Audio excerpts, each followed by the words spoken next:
Assalamualaikum warahmatullahi wabarakatuh. Perkenalkan, nama saya Joni Ansah dengan NPM 2421010076. Di sini saya akan mempresentasikan tentang filsafat ilmu yang bertemakan adalah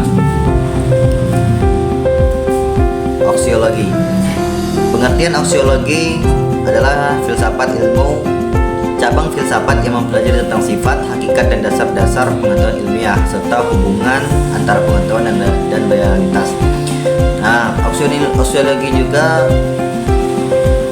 berasal dari kata Yunani yaitu episteme yang berarti pengetahuan dan logos yang berarti ilmu. Nah, di sini adalah tujuan dari aksiologi. Yang pertama adalah mengembangkan pemahaman tentang sifat pengetahuan. Nah, aksiologi juga bertujuan untuk mengembangkan pemahaman tentang sifat pengetahuan, hakikat pengetahuan, dan dasar-dasar pengetahuan. Yang kedua adalah meningkatkan kualitas pengetahuan. Aksiologi bertujuan untuk meningkatkan kualitas pengetahuan dengan mempelajari tentang metode ilmu, dasar-dasar pengetahuan, dan hubungan antara pengetahuan dan realitas. Nah, yang ketiga adalah mengembangkan kritisisme terhadap pengetahuan. Aksiologi juga bertujuan untuk mengembangkan kritisme terhadap pengetahuan sehingga dapat membedakan antara pengetahuan yang valid dan tidak validnya. Yang keempat adalah mengembangkan pemahaman tentang hubungan antara pengetahuan dan realitas. Nah, aksiologi juga bertujuan untuk mengembangkan pemahaman tentang hubungan antara pengetahuan dan realitas sehingga dapat memahami bagaimana pengetahuan dan merepresentasikan realitas. Cabang ilmu aksiologi yang pertama epistemologi, cabang filsafat yang mempelajari tentang sifat, hakikat, dan dasar-dasar pengetahuan. Nah, yang kedua adalah logika. Nah, logika ini adalah termasuk dari cabang filsafat yang mempelajari tentang prinsip-prinsip penalaran dan argumentasi. Nah, yang ketiga metodologi, cabang ilmu yang mempelajari metode-metode penelitian dan pengembangan ilmu. Yang keempat adalah filsafat ilmu, yang mana filsafat ilmu ini juga mempelajari tentang sifat, hakikat, dan dasar-dasar ilmu pengetahuan tadi. Nah, yang kelima filsafat pengetahuan. Ini cabang filsafat ini mempelajari tentang sifat, hakikat, dan dasar-dasar pengetahuan.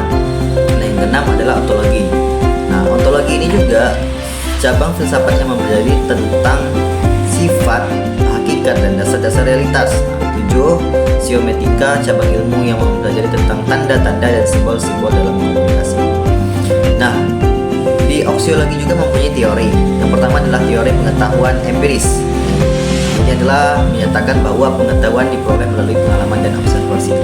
Nah, yang kedua mempunyai teori pengetahuan rasional. Ini dengan akal ya, dengan pemikiran bahwasanya pengetahuan diperoleh melalui akal dan logika. Nah, yang ketiga adalah teori pengetahuan intuitif. Nah, di sini bahwasanya menyatakan pengetahuan diperoleh melalui intuisi dan perasaan. Nah, dengan perasaan ini dapat dikategorikan menjadi teori pengetahuan intuitif.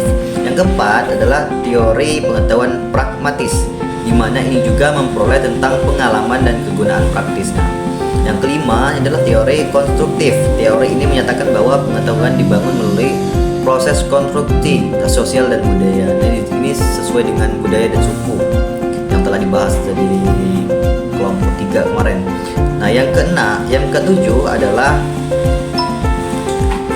pengetahuan kritis. Teori ini menyatakan bahwasanya pengetahuan harus dikritis dan dianalisis secara kritis untuk mengungkapkan kebenaran yang tersembunyi.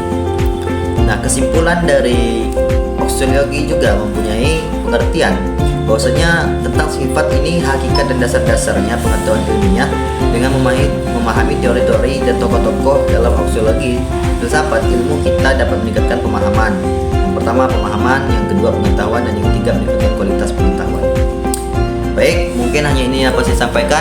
Apabila ada kesalahan, itu datanya dari saya sendiri. Apabila ada kebenaran, itu datanya dari Allah SWT. Saya kira wallahu muwaffiq ila aqwamit thoriq. Assalamualaikum warahmatullahi wabarakatuh.